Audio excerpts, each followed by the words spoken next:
Yeah, they were made to look very average from a good Italian side. Yeah.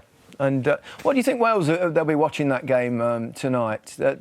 Would that be a good result? Would they be thinking, well, Italy are going to probably win this group anyway? That's probably the best result for us. I think that was the best result for Wales. Yeah. They'll be sitting there rubbing their hands together, licking their lips. I think they would have enjoyed seeing Turkey look so poor.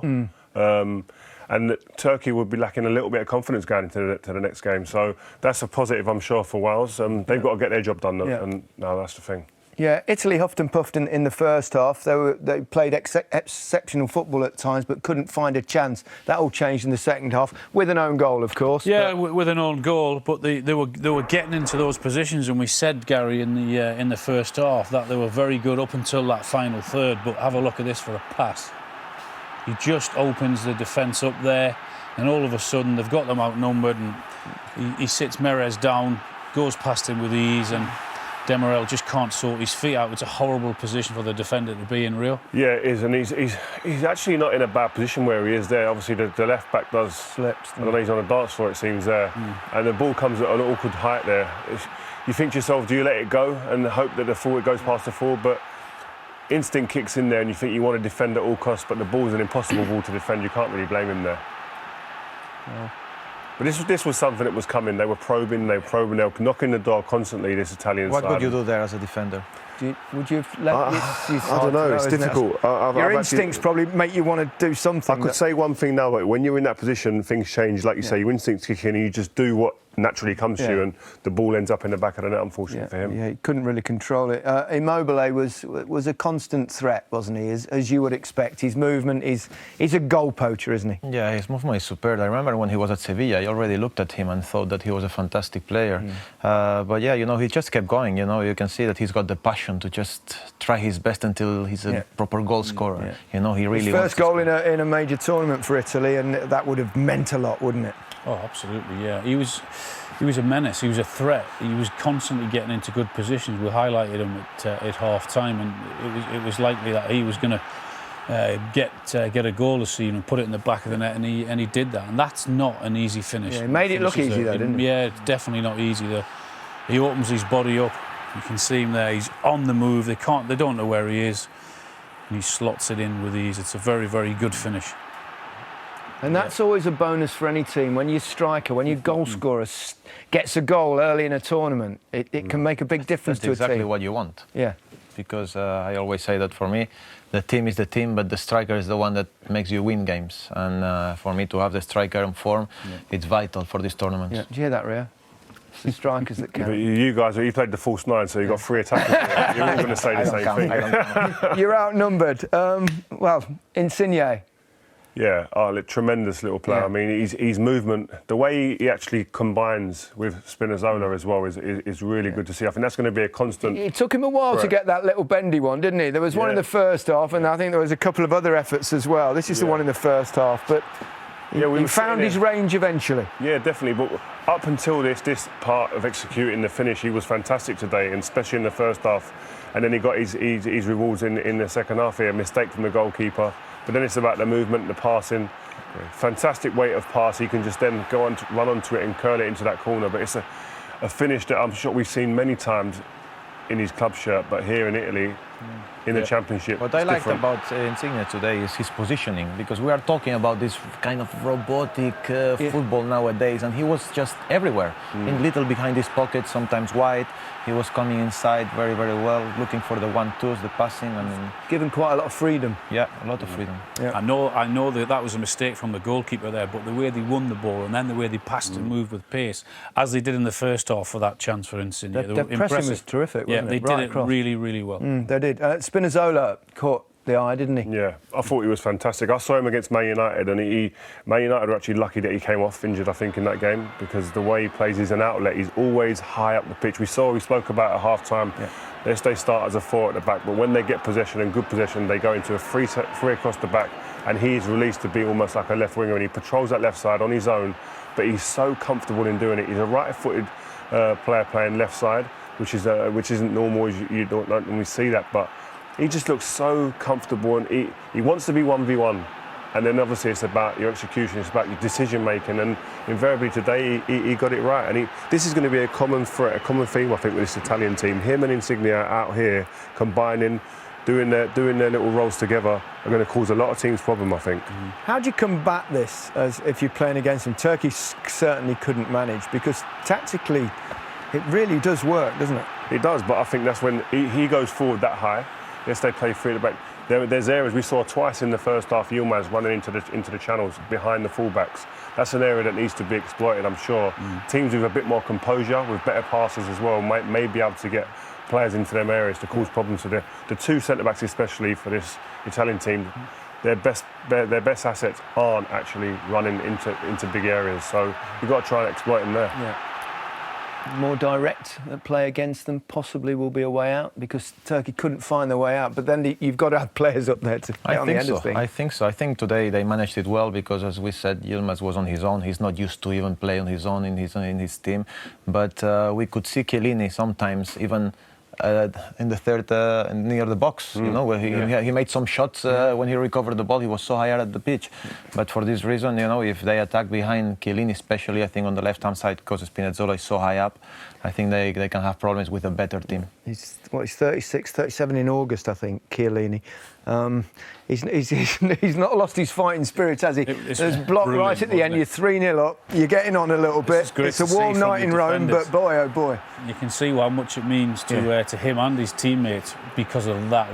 His reaction is great. Look, punches the air, doesn't it? They just don't want to concede, and they haven't been conceding goals at all, and that's one of the reasons why. Because of that, you can see the reaction. There's Gianluca behind him, Yeah, big smile on his face. Good to see. He's been through a tough time. But, you know, how much can we read into that opening game? Was it a case of Italy being seriously good, or Turkey just being really poor? I think it's a combination of both. I think Italy executed today in terms from a tactical perspective, but also individually. Some people there maybe had question marks over them as individuals. Immobile comes in, scores his first goal in a European Championship. Little things like that trigger actual confidence in these players will wake this team up even more, and there'll be a togetherness. You saw the way that the team all got together after the game.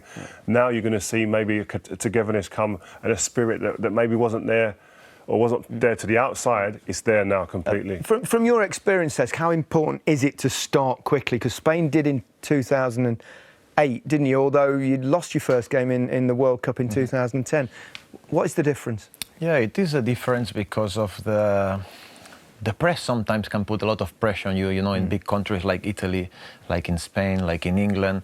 And I think, you know, to get through this first phase, you know, where you release all the pressure and you get all the confidence, especially with some of the best players playing well, scoring goals, I think it's vital. And, you know, the question is, can they keep going? Can they keep it up? You know, they still have, like Rio said, some players coming back like Verratti, who will be vital for this team. So, you know, I was very impressed, and the way it looks and the way they look, Italy is a threat. Yeah, we saw a cold Turkey, didn't we? They were poor. They were. I mean, they were made to look poor, but they weren't. Every time they got the ball, they had nowhere to go. Yeah. But they had nowhere to go because of the way the Italians pressed them. They were brave, Italy, in terms of what they did and doing that. But this, they said it at half time. This was a constant. Like when Turkey got the ball back, they just didn't have anywhere to go because they had to rely on that many men to get back and defend. There's the numbers there. So when they had the ball back, it was a case of, well, they just had to get it forward. And when they did get it forward, there was no one there. But that was one of the impressive things for me is that happened all game. Is that whenever they lost the ball, Italy said, "Okay, fine, that's no problem. We're going to go after you," and they did it really well. And that's how they got possession back. And they were dangerous. Same thing again. Look, 4 men in and around. They're nowhere to go. Because of that, they constantly got the ball back, and then they were putting them under pressure again. I think also, to add to that, Turkey were probably the creators of their own problems. They didn't have the courage, the composure to play, to take an extra touch and play an extra pass. When you get pressed in games, a big part of being able to get over that is to be able to have the courage to take the ball and win it. And not enough players in this Turkey team wanted to do that today. No. Very impressive tactical display once again from Italy. He's doing a great job there, isn't he? Because they were they didn't qualify for the World Cup. And here they are now, looking great. Every team, every national team, you need sometimes a transition, and sometimes they are bigger than others. And I think Mancini has realized that, and he's done very well. He's given chances to young players, to players that before they were dreaming to play for the national team, and they couldn't. And for that, it brings. You can see at the end of the game, they are all together. They have the togetherness. You feel it. They are friends. They want to play for each other, and also they have a lot of quality, tactical ability, intelligence. So they've got a lot. He's changed the style. Yeah, that's brave, isn't it? The style especially in Italy. of play. I mean, we're not really used to seeing Italy pressing high, particularly with the two centre-halves who might, because of their age, struggle for pace and the ball in behind. And that'll be interesting to see how they cope with that, because teams will look at the way they play and look to exploit that. But yes, it's brave in what he's done, because they were a mess when he took over, and it looks as if he's got a nice little combination of experience and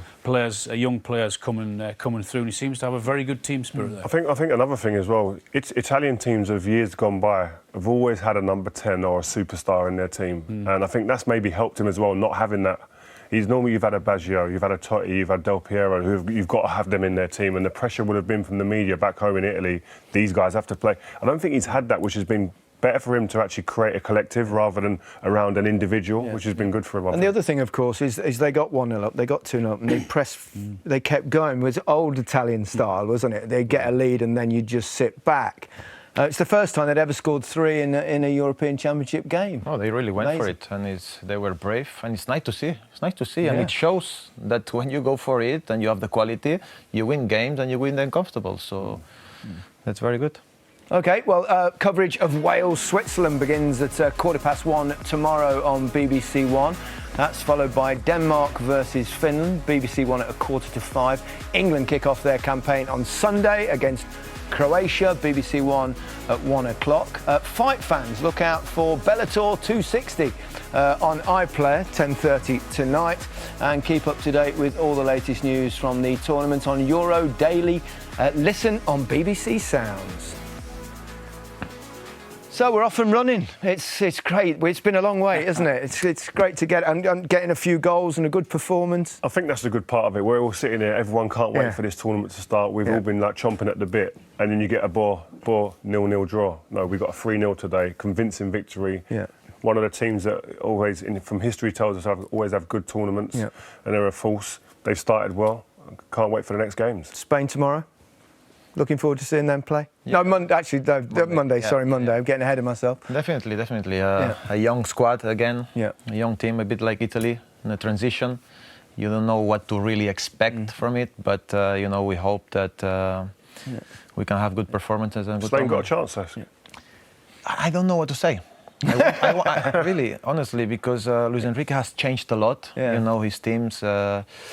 And I don't really know what's the best team right now, but I believe in him. He's a great manager. He knows what he's doing, so hopefully, yes.